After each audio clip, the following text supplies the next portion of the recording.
Hi, my name is Sophie Summers and as always welcome to the Crossdressing Lifestyle channel. Now in today's video I want to share with you possibly my top 10 and more than likely more top tips that will hopefully give you a little bit more confidence and reinforce some of your existing knowledge. Now you will probably see down below that there are various time stamps, so if you don't wish to go through all of this video and there's something of particular interest to you, you can actually skip to it by hitting the appropriate timestamp. Hopefully you will be curious enough to go through all of the tips with me one at a time. So one more last thing before I dive into the first critical sort of tip is, if you are new to the channel, please do consider subscribing and hitting the notification bell so that you're updated with all the latest information and videos that we do upload, and we do upload quite regularly. So let's say without further ado, let's dive into what I would consider tip number one.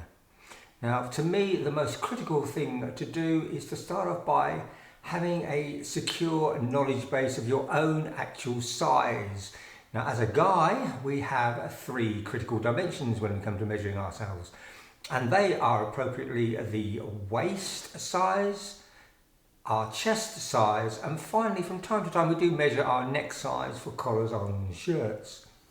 Now as a female there are four critical dimensions for us to know and note down. Now as a woman you are looking at your hip size, your waist size, then there will be your underbust and your overbust size, so you could work out your cup sizes. Now this can be a little bit confusing.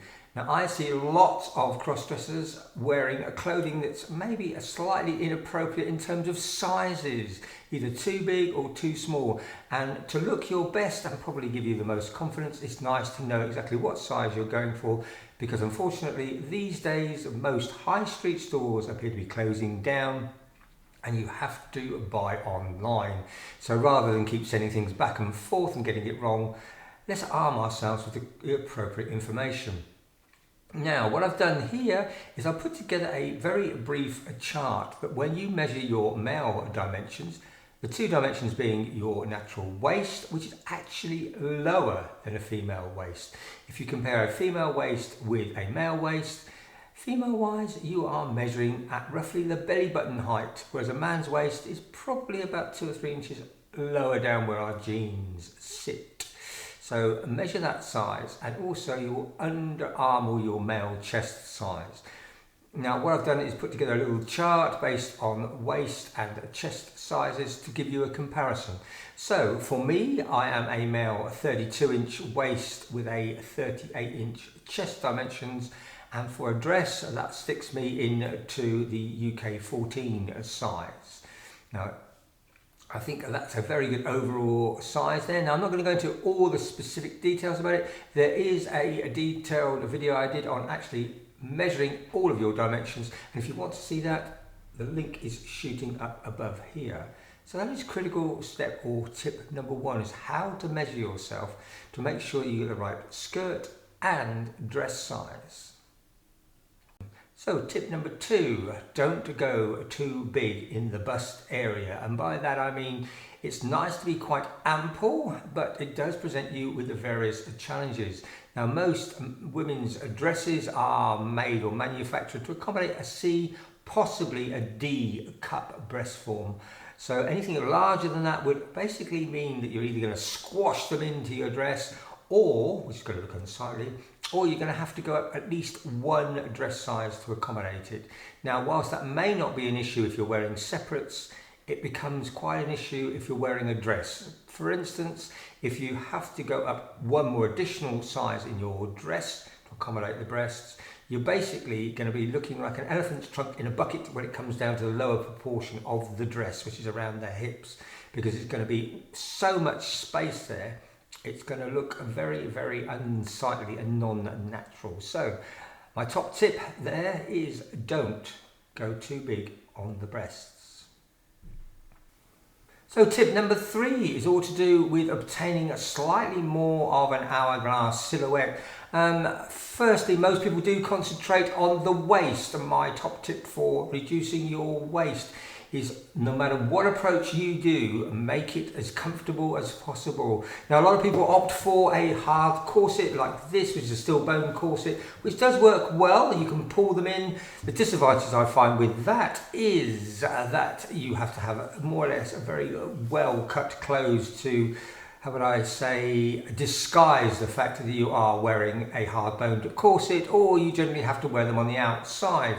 So my primary tip, if possible, is to go for something very soft like this waist nipper or clincher here. It's very, very soft, easy to wear, and extremely comfortable. Go for one that's slightly smaller than your natural waist size, because they are very stretchy. As I say, they are more comfortable to wear than a hard-boned corset. So that's the first tip I would say about reducing your waist. For me, it's all about comfort more than just trying to really strangle myself. Now, this does lead quite nicely into tip number 4, because it's all about balancing your figure. And for tip number 4, I would say it's always nice to enhance your hips, whether it be through a form of silicone hip pads, or it could be your homemade foam pads. And if you are interested in homemade foam pads, there's a little video up here where I made a pair fairly recently. Or if you want to find out a little bit more about silicone pads, there's also more information on our channel. But it's all about balance. So if you're looking at the waist, try and go for something soft. If you're looking at the hips, then try and pad them out, because that way you don't have to reduce your waistline so drastically. And by padding out your hips, you will fill out the dress more fully, thus enabling you to achieve a more feminine shape. So that's tips 3 and 4. So tip number 5. Now, not everybody can shave their legs for obvious reasons, but don't let that stop you from wearing your favourite tights and stockings, because what I've found is an ideal way of covering those hairier legs is something that's a little bit thicker in the deniers, and the most popular, and I found the best way of doing it, is to invest in a pair of high sheen dance tights. Now, these are very, very versatile. They do cover the hair extremely well, and if you wish, you can layer on top of them some very thin denier stockings or tights, and it makes your legs look fantastic. So you can still wear short skirts or dresses. So that is tip number 5, the one that I've always found nice and simple to implement, but make sure that you can have all the benefits of wearing those skirts and dresses. So reiterate again, it's a pair of high denier shiny dance tights. So if you want to find out a little bit more about that, there is a video up here on this link. So let's move on to tip number 6. Tip number 6, and one where I see a lot of people make a lot of mistakes, and that is to do with shoes. So make sure you buy good quality shoes and what I would call sensible shoes, those that you can walk successfully in. Now, whilst 6-inch stiletto heels are maybe appealing, believe me, it's not easy to walk in them, particularly if you don't practice. So a couple of key points here for my tip is make sure you buy a good fitting pair of shoes. Make sure you practice on a regular basis in your shoes, and take it easy. Not everybody becomes an Olympic champion overnight.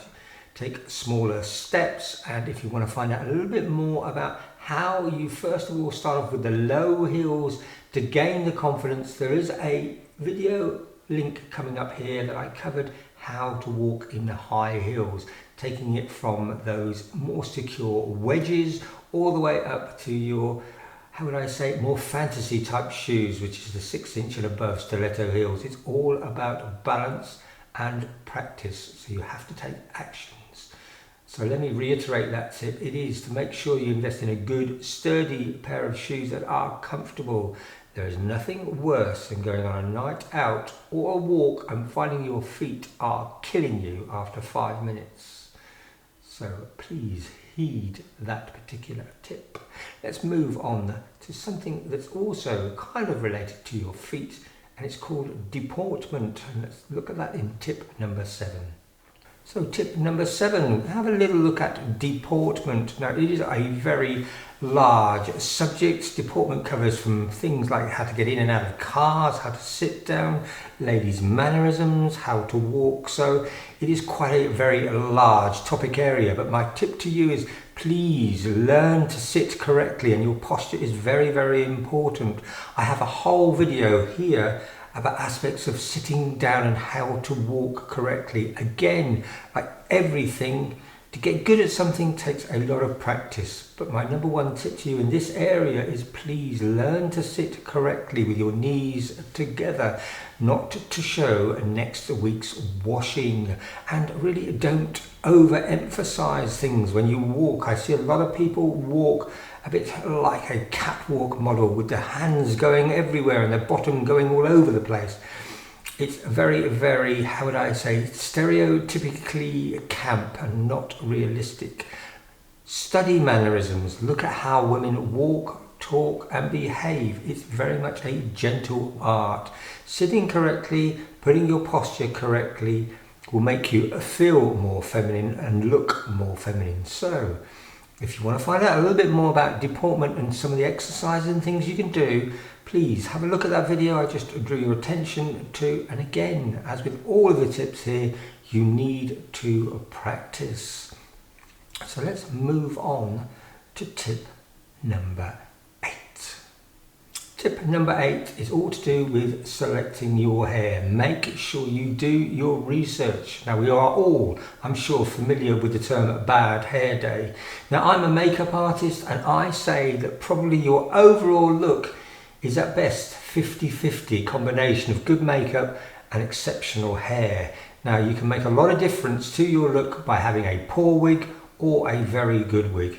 So that decision on which wig to go for is critical. Take your time, and if possible, and I know it's not possible for the vast majority of you, go to a wig salon, get the wigs put on you and get them to shape them and cut them if necessary, because your hair is so important to you.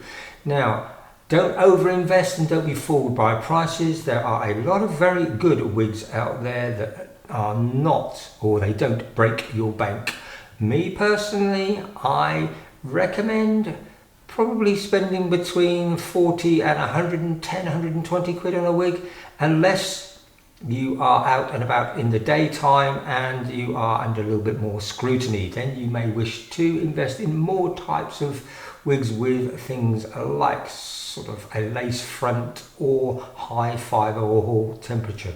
But tip number 8 is please take your time in selecting them. Ask as many people as possible and try as many styles on a dressing service or a salon as you can possibly get. Please don't waste your money on party wigs, because you will regret it and you will throw them in the bin. As a rule of thumb, most people buy 3 or 4 wigs before they find the right style for their facial shape, and there are lots of good information out there on the internet about establishing your facial shape and what wigs really suit them. So take your time. That is my important tip number 8, because it's a big investment. Now let's move on to tip number 9. Tip number 9, one of the biggest problems I hear people talk about is the fact that they just cannot see to put either their lashes on or do finer detail when it comes to your eye makeup or lip makeup. Now what I always say when people say that to me is, why don't you go out and buy a decent makeup mirror? One with a maybe ×5 or even a ×20 magnification. Okay, it does bring those horrible wrinkles a bit more into focus, but it does make it that much easier to apply your false eyelashes and also to do the lining on the top of your eye and the inside of your eye if you can see clearly in a mirror. So tip number 9 is invest a few pounds, and that's all they really are these days, in a good mirror, preferably one with a bit of, how would I say, lighting on it. Several of them these days, you can plug them in and turn them on, and that makes it even better for you. So a little bit of lighting and a magnification on a mirror will make doing that intricate facial makeup a little bit easier for you. So that's tip number 9. Tip 10. So, as they say, always leave the best one till the end.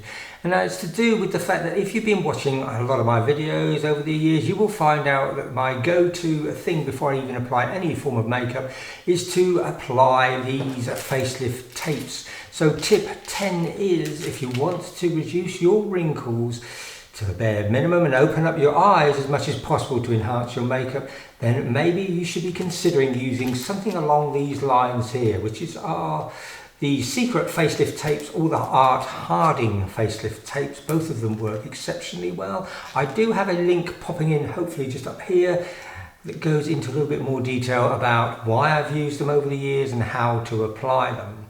So that is my top tip number 10, to reduce the wrinkles on your face instantly and open those eyes up for a more youthful look. Takes a little bit of practice, but it's worth it, as they say. Sounds like a L'Oreal advert, doesn't it?